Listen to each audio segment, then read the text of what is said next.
ஏன் அப்படின்னா நமக்குள்ள என்ன என்ன என்ன இல்ல அக்கிரமத்தின் கட்டுகளை அழிக்கணும்ன்ற எண்ணம் இல்ல.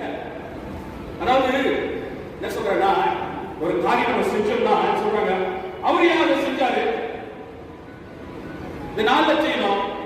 எனக்கு ஆங்கிலத்தில் ஒரு பிச்சமான ஒரு நல்ல ஒரு சேல்ஸ் ஒரு என்ன சொல்றதுன்னா பொன்மொழிகள் கோல்டன் வேர்ட்ஸ் உங்களுக்கு தெரியும். It matters not who pounds baggy provided it becomes rice. நெல்லு யார் குத்தினால் என்ன, அரிசியானால் போதாதா? ஊழியத்தை யார் உனக்கு உதவி செய்தால் என்ன, ஊழியத்தில் வந்து உணவு தோல் கொடுத்தால் என்ன?